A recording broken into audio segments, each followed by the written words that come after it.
Part of the great pleasure of working with the DVD crew is that it often gets me to places I haven't fished before, and that's always exciting.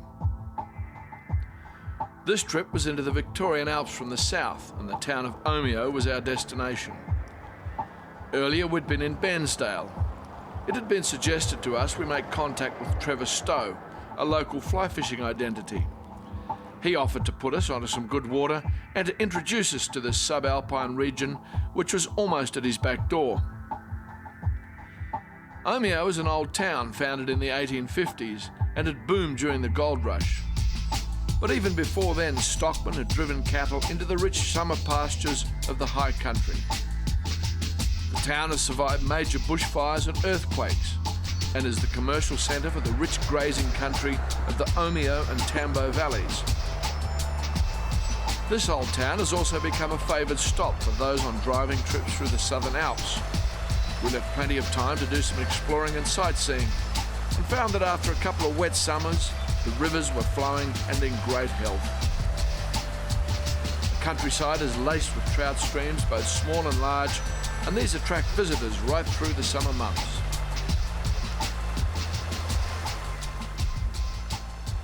Fishing places you're familiar with is fun, but I certainly love going to new places, and this place here is completely new to me. It's the Victorian high country.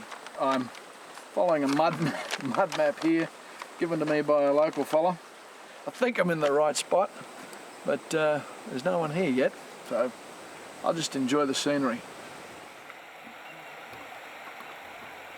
The lower Mitta River was running high and dirty due to some summer storms in the area, but these had been localised, and I was assured there were plenty of small streams unaffected by these downpours. In good time, Trevor turned up and we followed some winding back roads into the mountains.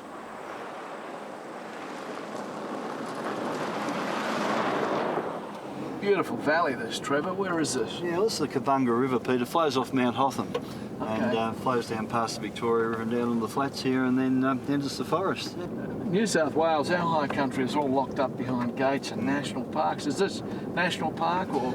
No, it's not national park here, but there's national park in the distance, but fortunately the farmers are quite receptive to us fishing here. And this is the farmer's house. We might pop him and let him know we're coming and... all right. Yeah, let's get the always a good thing to do. Yeah.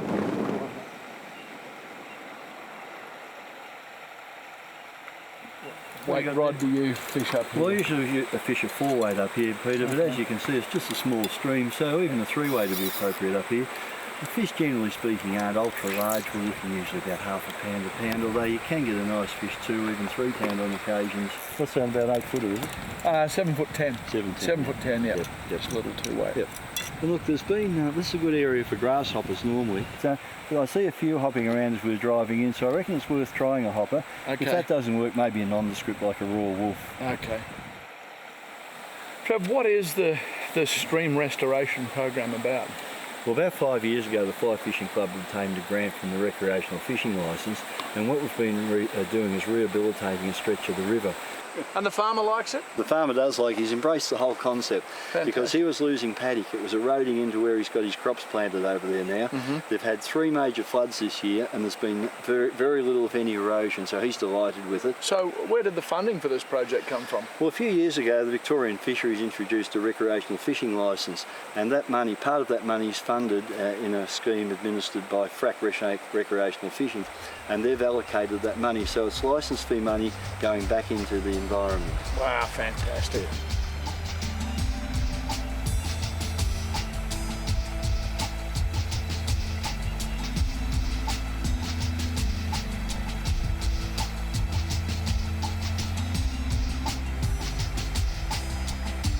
The fish were exactly where you'd expect to find them in a small stream such as this. The little 2-weight sage rod was a joy to use and presented the hopper imitations with ease, making it perfect for the situation where short, very accurate casts were essential. My first Victorian Alps trout. And a nice little trout he is too. Is that all right? That good size for here? Yeah, no, he's a ripper. Okay.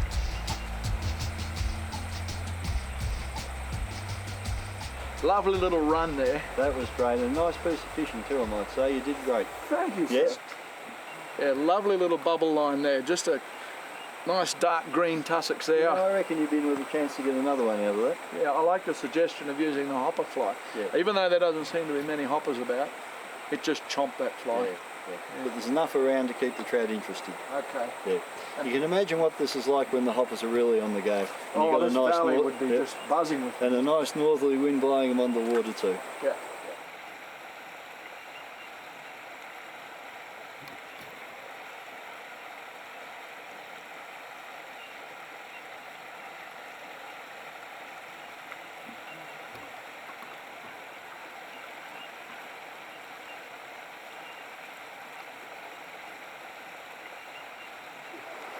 That was the smallest little take. I thought it was a tiddler.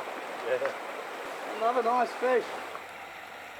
The setup I was using on the 2-weight Sage TXL-F was as basic as it comes. The hopper pattern was tied onto the end of a 9-foot tapered leader with a 4-pound tippet. This meant this very fine and light rod would still turn over the leader and fly with ease. A dragging fly is always an issue that needs to be watched for and avoided. A dragging fly is an unnatural presentation, and you'll more than likely spook the life out of fish with a fly behaving like this.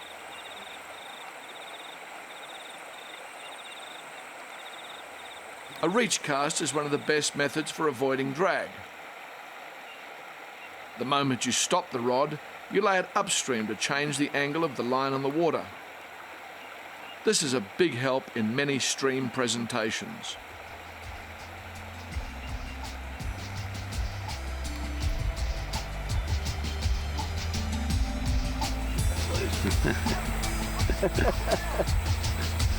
These feisty little mountain brownies were in a willing mood and were keeping me on my toes.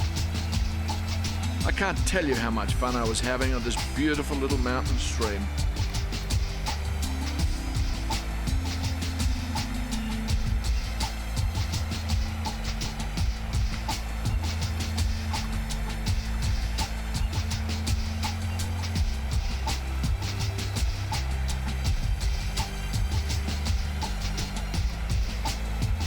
There were fish rising in all the likely places, and every stretch of water required an adjustment to the cast to get the most out of it.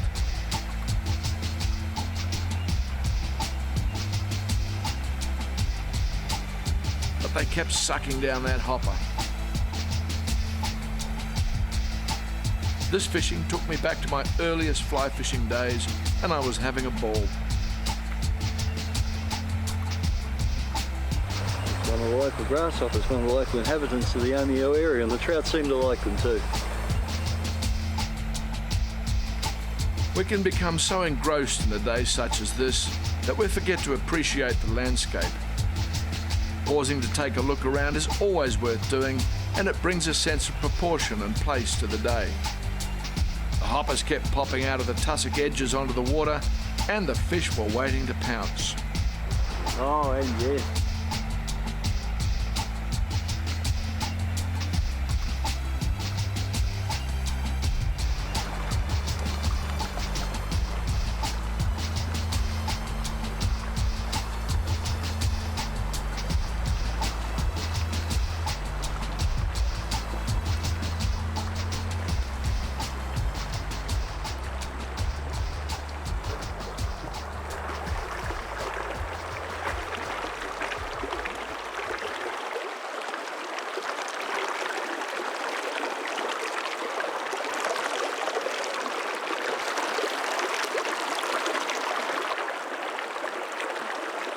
Beautiful little Victorian Alps fish, just gorgeous. Up, done.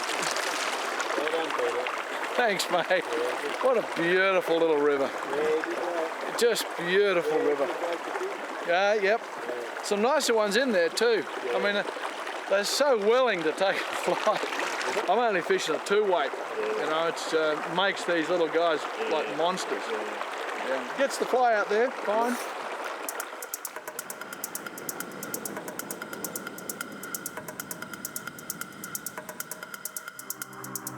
We spent the night in a local club bunkhouse and I was treated to a demonstration of brilliant and meticulous fly tying by local maestro Hubert Reichelt.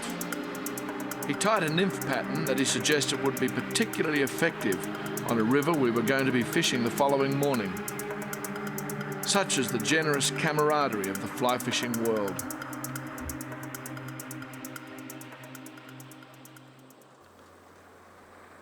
The next morning was damp and overcast. The promised rain looked like it wasn't too far away. We set off into the mountains, pausing to take in some of the many small streams that flowed through the region. The talk was all trout and fly fishing. The fish in this stream were mopping up from the morning's hatch, and it was fine to just watch them. Trevor and Hubert took me to one of their favourite stretches of the Mitta River. It was down the end of a rough track at a very steep descent. This was very different water from the previous day, and I chose to use a slightly heavier rod.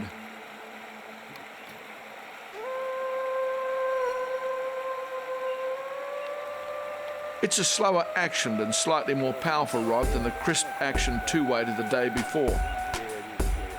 Slower rods naturally bend deeper, making them more effective for turning over 2 heavy nymphs and an indicator. A very effective rig for this sort of pocket water. It's a pretty cool morning here in the Victorian Alps, and Trevor suggested that I fish a nymph rig, tandem nymph rig. The law in Victoria says that you're allowed to use a maximum of 2 flies on your line, and I've opted for 2 nymphs under an indicator. Oh, and this is the rig I've got. This is the strike indicator. So this floats. This is my if a fish eats the fly or if it catches on the bottom, this goes under. And about 6 feet or 1.8 meters to the first fly, which is a heavily weighted little nymph. It's got a little tungsten bead in it. Okay, and that's joined off probably another 50 centimeters to a second fly, another nymph, a different pattern. So they're both reasonably heavy. They get down and they're ticking across the bottom, and the anticipation is that that's where the fish are going to be feeding early in the morning. There's no insect life about. It's quite cool. There's nothing rising, so I'm going down to the fish rather than expecting them to come up to the fly. Just working my way up this run here, lovely bit of riffly water, a lot of boulders and sort of rocks on the bottom, sort of place where you'd expect to find fish lying in amongst the cover feeding, because these nymphs live under the rocks, and they get flushed out or they're going to emerge, and the fish are there sitting there waiting for them.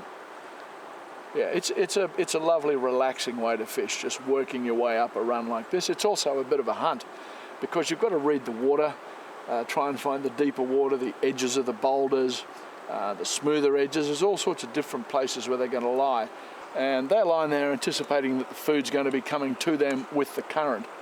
And also I'm less visible to the fish. I'm approaching them from behind, and so far less likely to spook them. We call that upstream fishing. So the fly is sinking, drifting back down naturally with the current. I've got to throw mends and control the line to avoid that fly dragging unnaturally, just watching that strike indicator. I let it drift perhaps 3, 4, 5 meters sometimes. So I'm actually covering a lot of water with each cast. Picking the line up here in my left hand, a couple of false casts, shooting it out again. Covering lots and lots of water. We'll find one here.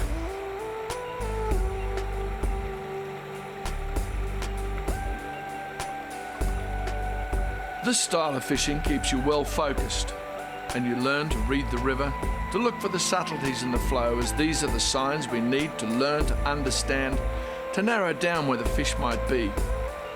I slowly worked my way upstream, and the rain came and went. The fishing seemed almost secondary.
This is beautiful country in the Victorian Alps, and the diversity of small streams and rivers with endless different fishing scenarios means every valley presents something new.